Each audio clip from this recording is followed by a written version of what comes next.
Anytime, anywhere. Award-winning coverage you can count on. This is ABC 13 News.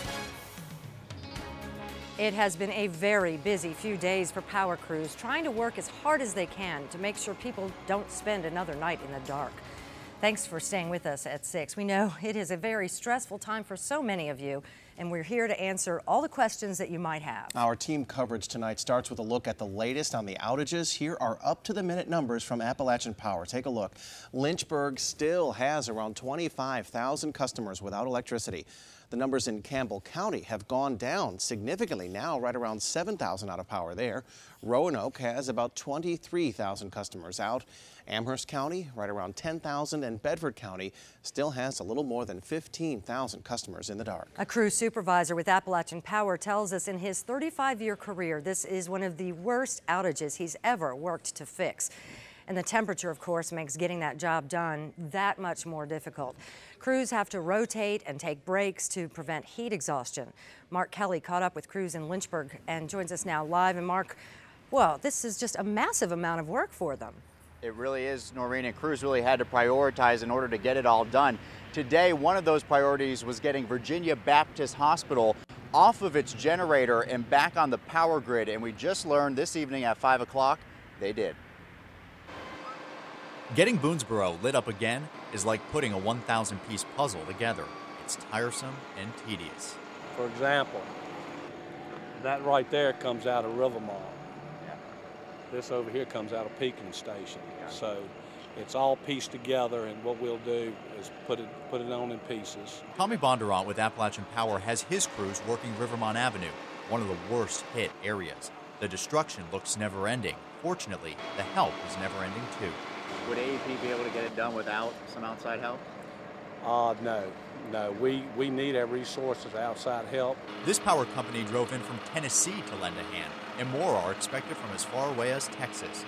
But power is just one problem for Ann Farrell. The larger concern? The big tree that fell on her mother's house. Oh, we were flabbergasted. I mean, this is her home. Friday, the tree landed just feet away from Farrell's 87-year-old mother, fast asleep in her room.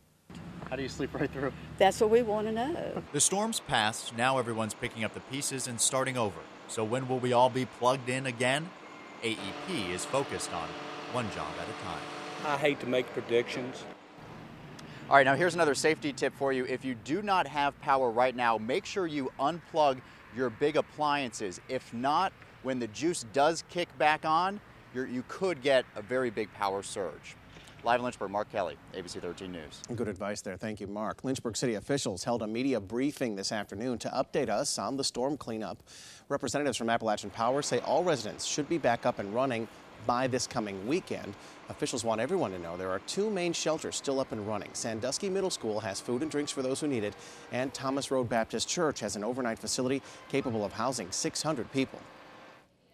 And I think it's appropriate that we all recognize that this community has just responded amazingly. You know, it's our job as city employees to be responsive. It's certainly part of the ministry of Thomas Road to be responsive to neighbors in need, but neighbors who are helping neighbors is even more gratifying in this community. And there is so much of that going on right now. The shelter at Thomas Road is currently housing a medical clinic as well. They're asking anyone who may be experiencing any health complications in this heat to head there. Friday's storm proved tragic for a Franklin County Fire Department. Officials say firefighter John Echternrack Jr. passed away today after getting seriously hurt in the line of duty Friday. He was assisting a person who was in a crash when he was hit by a falling tree. The 54-year-old was a member of the Boones Mill Fire Department and had been serving his community since 2003. Well, a lot of people are having a hard time finding what they need to help them get through this power outage. Stores are running out of everything from chainsaws to battery-powered fans, pretty much you name it. Sally Delta went out to see how folks are managing. Sadly, obviously, things could be much better. How are they doing? Lynn, a lot of people are staying upbeat, but quite a few people I talked to are at their wits' end. This shortage of gasoline and ice is simply too much for some to handle. It's the same story from Madison Heights to Lynchburg and beyond. There are the quiet gas stations, and then there are these. It has been chaotic. It's been hard. I mean, we've been traveling from one side of town to the next, the other side of town. A lot of places had sold out of gas. So there's not much gas, but something else is in even higher demand. The main thing on your list is Ice. Ice. we need ice. But ice is very hard to find. Everybody went crazy and just ice went quick. As soon as the Kroger gas station on Timberlake stocked up, it was gone. It is sold out with less than an hour. And if you're one of those looking for ice, you're not going to find it here at the Shell station on Timberlake. They ran out Sunday night and say they aren't sure when they're going to get another shipment. Deronda Prettyman says ice is essential in saving any of the food she has left. She says she can't afford for it to all go bad. I mean, that's a lot of money down the drain, especially for folks who ain't got a lot of money. But Prettyman and many others are trying to keep their cool in this very sticky situation. We need the power back on. So we're very stressed out. I think everybody is at this point. So we just all need to pray for everybody. And there's also a shortage of generators. Lowe's, True Value, and Sears are all out of them, and none know or sure when the shipment will come in. Now, as far as ice, TRBC has 1,000 bags left and say they'll be handing those out for free until they're gone or until dark, whichever comes first. Live in Lynchburg Newsroom, Sally Delta, ABC 13 News. Thank you, Sally. TRBC really stepping up to help. Your best resource for anything you need to know about this storm is WSET.com. We have a list of the cooling centers out there that are open. We're also listing places that have been offering free meals, showers, ice, generators, you name it. Again, WSET.com. Unfortunately, we do not have any better news to tell you about with the weather. It got well up into the 90s today and is going to stay that way the rest of the week. Let's head over to Chief Meteorologist Sean Sublett. Hey, Sean. Hey there, Noreen. The only one positive thing we could kind of take from all that is there are not going to be any real damaging kinds of thunderstorms for tonight. In fact, the atmosphere a lot quieter overall than any of the past 3 nights. However, having said that, it means it's going to take longer to cool off tonight. Still running 91 outside in Lynchburg and 84 heading out towards the beaches. You're looking at temperatures holding in the low 90s the next couple of hours for cooling to near 70 by first thing tomorrow morning. We'll talk more about the thunderstorm chances these next couple of days in just a few minutes. Len. Thank you, Sean. Of course, one of the bigger concerns in the aftermath of this storm has been the welfare of the patients at area hospitals. Centra CEO Michael Bryant joins us now with the latest conditions on Lynchburg General and Virginia Baptist. Now, Lynchburg General, a lot of people haven't been seeing the news. This may be their first time since their power came on. So what happened there? Oh, Lynchburg General, we got our power back Saturday night, and today was basically normal. And again, as you announced earlier, we're so thrilled that as of 5 o'clock today, Virginia Baptist is back. So tomorrow, all scheduled surgeries, endoscopies, all cases scheduled for Virginia Baptist tomorrow will go on as scheduled. And for those that we had to reschedule today, we'll be in communication again to see if we can get to them as soon as we can arrange their schedule. I imagine a huge thank you goes out to APCO for getting Baptist back online. Well, APCO, I understand our staff at Virginia Baptist was doing a little song, was doing a little dance as they were going up the pole to turn on the switch. So, so we're very excited. And also, again, we want to thank Thomas Road Baptist Church and Dr. Matt Johnson from our staff is helping to coordinate a team of medical professionals there. So I would encourage everyone, if they feel like they need any medical treatment or cooling shelter, please go there. And at least for the next 24 hours, that's taken a lot of pressure off our ED right now, and I encourage everyone to take advantage of that. Of course, you want major emergencies still to go to the hospital, to the emergency room. But we're seeing 300 to 400 patients a day right now. Wow. None of them, no heat intense issues at this point, but a lot's coming through. So if they feel comfortable enough to go to that medical treatment center at Thomas Rhodes, that would be a big relief. And we have full medical professionals there to help us. So it's no joke. I mean, that's full service. Full service. Yeah, so, wonderful. It's great to have that. And again, congratulations. Glad your power is back on. Thank you. I'm so close to the hospital. I was crossing my fingers. I'd be in their grid. No such luck. Feel free to come spend the night. At the hospital. If you have a bed, I just might. Thank you so much for joining us. A local senior living facility is helping the elderly stay cool. Runk and Pratt Senior Living Community has opened its facilities in Forest and Lynchburg. They tell us they have about 15 people from the Red Cross and Centra Hospice taking refuge there. Some Runk and Pratt residents are even sharing their rooms with those in need. Everybody helping out. Worth repeating, keep an eye on your elderly neighbors. Some may be stubborn, but you know, it could be best to advise them to seek shelter. Because they become so dehydrated so easily and so many things can happen after dehydration sets in, we really strongly urge everybody to seek help, and when there's a hand extended, to go ahead and help, let them help you. Rungan Pratt says they have about 3 beds yet available. They're also in need of volunteers to come sit with the elderly or assist them with other duties. So give them a call if you'd like to help out. We have much more for you at WSAT.com. One of the main concerns after Friday night's storm was exactly how safe the water is. Some localities have issued boil water advisories. Does that mean the others are okay to drink? And you may have noticed a lot of commotion in downtown Lynchburg today, what the city is saying about a gas leak there this afternoon.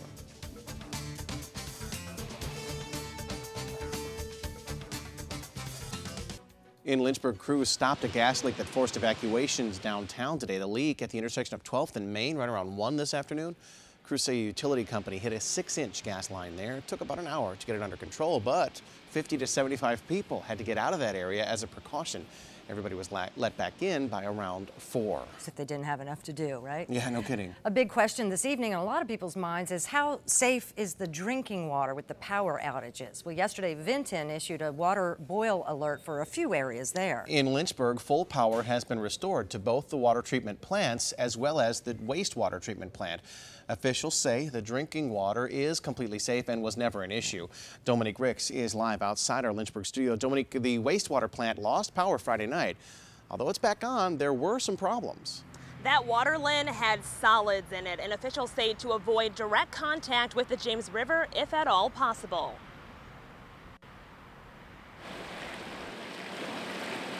Basically for a little over 12 hours, we were discharging wastewater that was only receiving chlorination. At this point, it looks like about 2.5 million gallons of wastewater. That's what now coats the James River. We would advise people to avoid primary contact in the river downstream of Lynchburg for a couple miles. For the James River Flow Company, their business is the river. We've also recommended that they do not have people that are in primary contact with the river at this point. The city says they advised the company of the river dangers, yet when we stopped by, they were open for business. Can you comment on anything about wastewater being in the James River? No, I don't think I'll comment on that. Or how it affects business? No, I'm sorry. What can you tell us, Bryce? It's hot outside, power's out in a lot of places. Is there a reason why you can't talk about the wastewater in the James River? Just want to keep shedding positive light here. We wanted to know if they were sending people into the river or at least issuing warnings, but our questions went unanswered. When we asked management to contact us, we never heard back.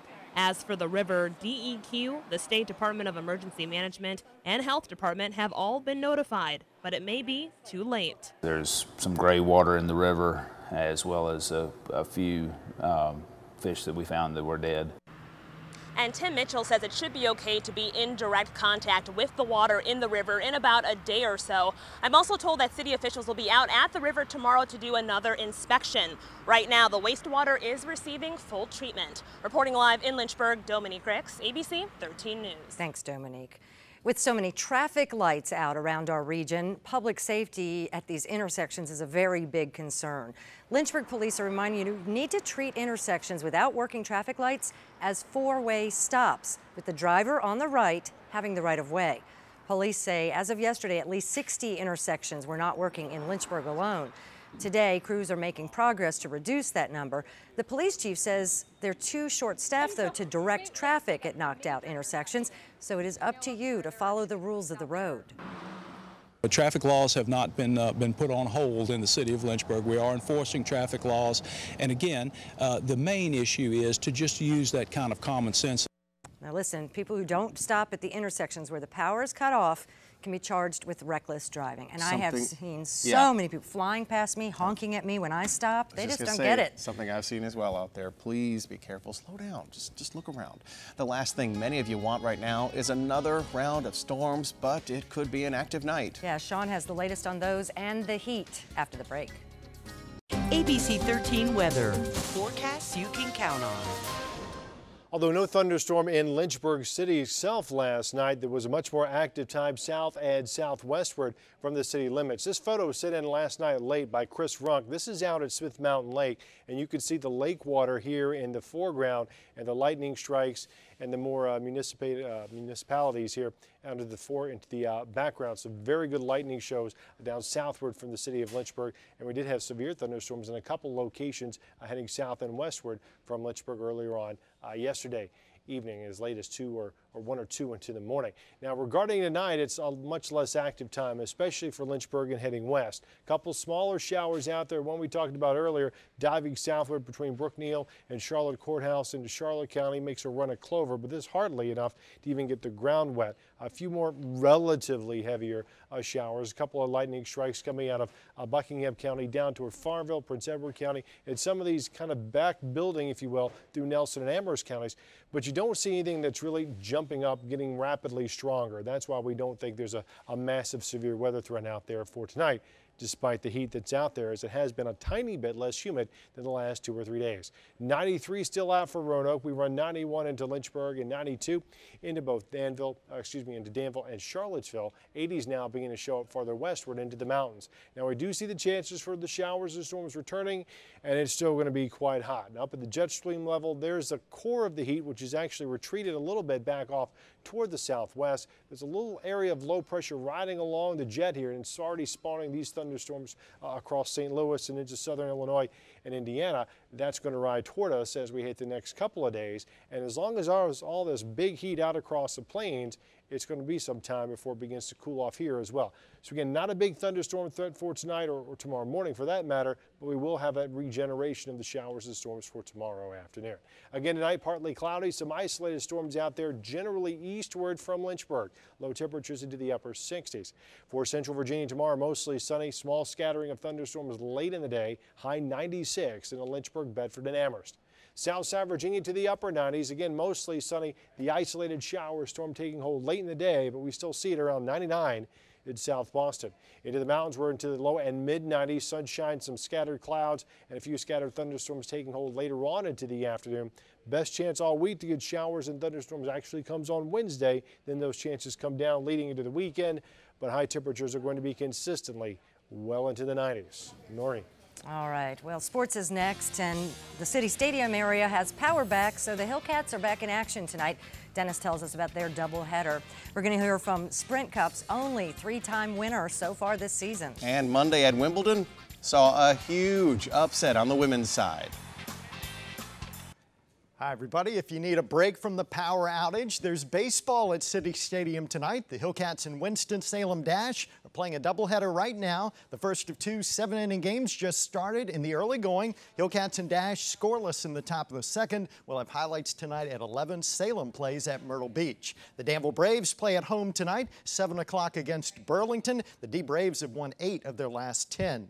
For the 5th time in the past 6 years, the #1 seed on the women's side has failed to reach the Wimbledon final. This year, the unlucky #1 is Maria Sharapova, who was beaten in straight sets by Sabine Lisicki. The 15th-ranked German defeats Sharapova for the first time in their 4 meetings. Lisicki avenges a loss to Sharapova in last year's semifinals. She'll face fellow German #8 Angelique Kerber in the quarterfinals. Kerber rolled over Kim Clijsters 6-1, 6-1. Clijsters has said she's retiring after this year's U.S. Open. Serena Williams survived another 3-set war, rallying from 4-5 in the third to beat 65th-ranked wildcard Yaroslava Shvedova 7-5 in the final set. Men's winners today included Novak Djokovic and Roger Federer. Monday is Track Talk time on ABC 13. Brad Keselowski might have been driving a backup car Saturday night at Kentucky, but the Blue Deuce was fast. Keselowski took the lead with 55 laps to go and held off all challengers to win for the 3rd time this season, tops on the circuit. They've put together a backup car from last year in the 100-degree heat. In an hour's time, got it on the race, not even an hour, I think it was like 40 minutes. I wish I had a stopwatch for that. Got it on the racetrack and got to run our laps for practice to make the adjustments we needed. With Saturday night's 7th place finish, Matt Kenseth remains the points leader. Dale Jr. is second, now 11 points back. Jimmy Johnson, Greg Biffle, and Denny Hamlin complete the top 5. Big upset in Wimbledon today. Sharapova is gone. Happens almost every time now. It sure does, yeah. Thanks, Dennis. Okay. We'll be back after this. You know, we aren't the only ones dealing with down power lines and other storm damage. Coming up at 7, residents in Ohio are dealing with some massive storm cleanup too. How they say some just barely escape getting hurt. And if you're looking for a place to cool off with the kids, Amazement Square in Lynchburg may have just the thing for you, the special that can keep you and your family cool.